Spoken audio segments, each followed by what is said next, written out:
श्रीगुरुभ्यो नमः। हरि ओम। श्रीमहागणाधिपतये नमः। श्रीमहासरस्वत्यै नमः। श्रीगुरुभ्यो नमः। हरि ओम।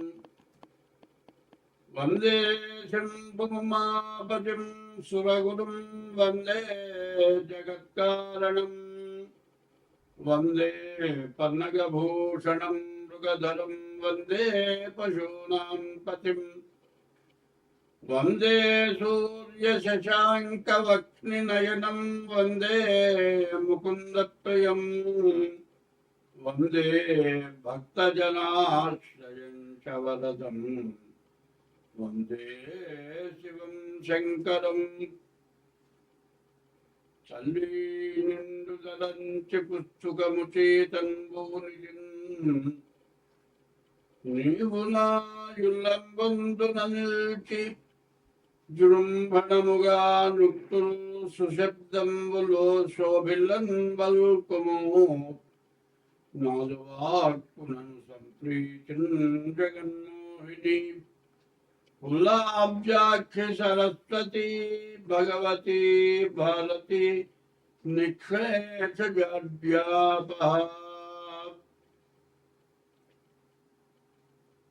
ఒక మంచి విషయం చెప్పుకుందాం. అధిక విద్యావంతులు అప్రయోజకులైనారు. ఎందుకు పనికిరాని వాళ్ళు బాగా గొప్ప వాళ్ళైనారు. సత్యం పలికేటువంటి వాళ్ళ మాట ఎక్కడ పనికి రావట్లేదు. వదరబోతులు తిట్టేవాళ్ళు, దుర్మార్గులు, తగాదాలు పెట్టుకునేవాళ్ళు, కుట్టేవాళ్ళు, మరి అందరినీ బెదిరించి ఆస్తులు లాక్కుండేవాళ్ళు, ప్రతి ఆస్తులు కబ్జాలు చేసేవాళ్ళు, మరి చాలా గొప్పవాళ్ళుగా పూజింపబడుతున్నారు.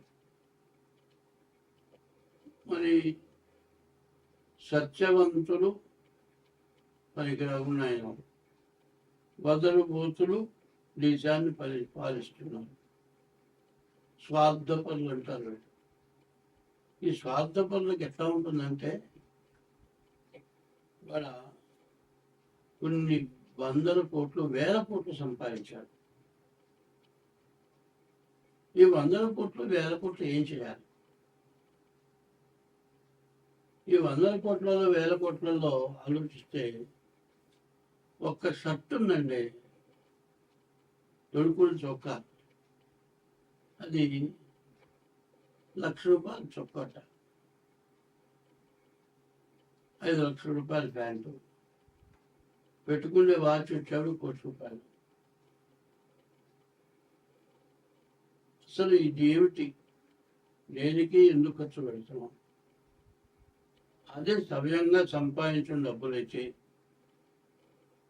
ఇట్లా పెట్టుకుంటాం. వాచ్ అని ఇప్పుడు గడియారం ఉందండి, మరి 200, 300 పెడితే కరెక్ట్ వాచ్ వస్తుంది. అదైనా టైం చూపించేది, ఇదైనా టైం చూపించేది. మరి గొప్పగా ఉండటం కోసమని ఇట్లాంటివి చేయటం ఎక్కువ అవుతుంది. మరి ఇట్లాంటి వాటి వల్ల వచ్చే ప్రయోజనం ఏమిటి? ఒకళ్ళ కంటే ఒకళ్ళు ఎక్కువ చేయాలి. ఒకప్పుడు మరి జయలలిత కొడుకు పెళ్ళకి బంగారపు శుభలేఖ అందరూ పంచింది. బంగారపు శుభలేఖ, ఒక శుభలేఖ కొన్ని లక్షలు అయిందట. మరి ఇది ఎందుకు చేస్తున్నారు అనేది ఆలోచన కావాలి. కొంతమంది ఉన్నారు తిరుపతిలో ఏం చెబుతున్నారు, హుండీలో డబ్బులు వేయొద్దయ్యా అని చెబుతున్నారు. ఎందుకంటే హుండీలో డబ్బులు వేయొద్దంటే, దేవుడికి ఏమన్నా ఉపయోగపడుతుందంటే ఏమి ఉపయోగపడాలి దేవుడికి?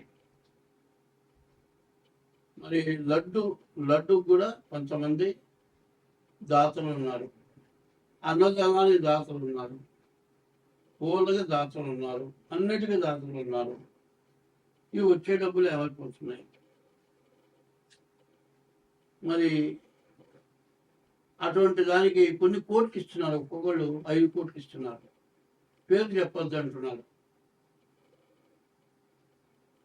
ఇవి ఎందుకు ఇస్తున్నారో వాళ్ళకి ఆలోచన లేదు.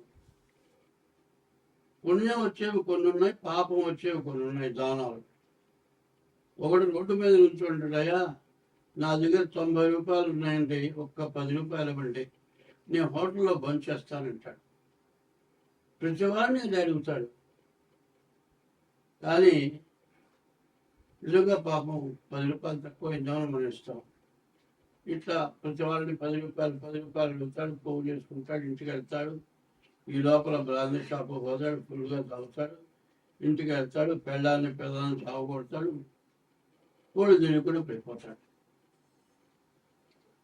దానమేమో అట్లాంటి వాడు చేస్తే దానం అట్లా అవుతుంది.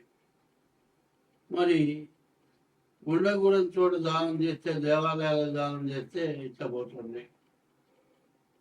పోనీ తల్లిదండ్రులు కానీ అన్నం పెడుతున్నారా? పెట్టట్లేదు. తల్లిదండ్రులు ఇంట్లో ఉండటానికి భార్యాభర్తలు ఇష్టపట్టలేదు. తల్లిదండ్రులనేమో బదాల్పాలు చేస్తున్నారు. కొంతమంది ఏం చేస్తున్నారు, పెళ్లి చేసుకున్న తర్వాత భార్యతో పాటు కొన్నాళ్ళు కలిసి ఉన్న తర్వాత, 2-3 పిల్లలు పుట్టిన తర్వాత ఆమె శక్తి ఉడిగిపోతుంది. ఎందుకంటే ఒక సంతానం కలిగేటప్పటికే మరి వయసులో ఉన్నటువంటి శక్తి తగ్గిపోతుంది, ఆమె వర్చస్సు తగ్గుతుంది, కళ తగ్గుతుంది. ఇవి బాగాలేదు, ఇంకో దానితో పోతాడు. ఈ పిల్లాన్ని వదిలిపెడతాడు, ఈ పిల్లలను వదిలిపెడతాడు. వాడు పోతాడు, ఇంకో దాంతో తిరుగుతాడు, చివరి దాన్ని పెళ్లి చేసుకుంటాడు. ఇక పిల్ల మొహం చూడ్డు, పిల్లల మొహం చూడ్డు, తల్లిదండ్రుల మొహం చూడడు. చివరికి ఈ పిల్ల తల్లిదండ్రులు ఏం చేస్తారు, చూస్తారు. వీడి పిల్లల్ని వీడి తల్లిదండ్రులకు ఒప్పచెప్పేసి ఈ పిల్లల్ని తీసుకెళ్ళి వేరే పెళ్లి చేస్తారు. ఈ ముసలాళ్ళు కొన్నాళ్ళపడి చూస్తారు, వీడిపోతారు. వీళ్ళ వయసుడి వీడిపోతారు.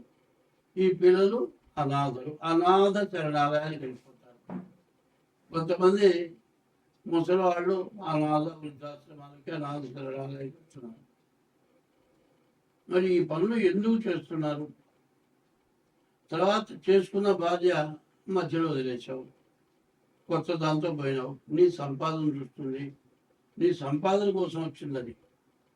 ఎందుకంటే నీ దగ్గర డబ్బులు మొత్తం ఉంచుకుంటుంది. ఇక నీ దగ్గర ఏమీ లేదన్నప్పుడు నిన్ను వదిలేసి ఇంకోటితో వెళ్ళిపోతుంది. ఇటు బెల్లం బాయ, అటు ఉంచుకున్నది బాయ. కన్న తల్లిదండ్రులు లేకుండా పోయాయి, మరి కన్న పిల్లలు సంబంధం లేకుండా పోయాయి. చివరికి వాడి జీవితం అవుతుంది, వృధా అయిపోతుంది. మానవుడి జీవితానికి ఏది కావాలని తెలియదు. మరి ఇది అంతా కూడా యవ్వనం చాలా తక్కువ. 100 సంవత్సరాలు మనిషి ఆయుష్లో సరిగ్గా బాగా ఆరోగ్యంగా ఉండే యవ్వనం 10 ఏళ్ళు, 15 ఏళ్ళు. ఈ 15 ఏళ్ళ లోపల చేయడానికి పనులని చేసి జీవితాలు నాశనం చేసుకొని వాడు బజార్ను పడి అందరినీ బజార్ను పెట్టి, ఇవాళ మన వివాహ వ్యవస్థ ఇక వద్దు, నాకు పెళ్ళి వద్దు అనేటువంటి ఆడపిల్లలు, నాకు పెళ్ళి వద్దు అనేటువంటి మగపిల్లలు తయారైపోయినారు. దీనివల్ల మన భారతదేశం పూర్తిగా పాడైపోయే పరిస్థితి వచ్చింది. దీనివల్ల విపరీతమైన పాపం వచ్చింది. తల్లిదండ్రుల్ని కానీ భార్యని హింసిస్తే ఆ పాపం దేశానికి కొడుతుంది. కాబట్టి దీనివల్ల అందరం నష్టపడుతున్నాం. దీన్ని జాగ్రత్త పడాల్సిన అవసరం చాలా ఉంది. స్వస్తి.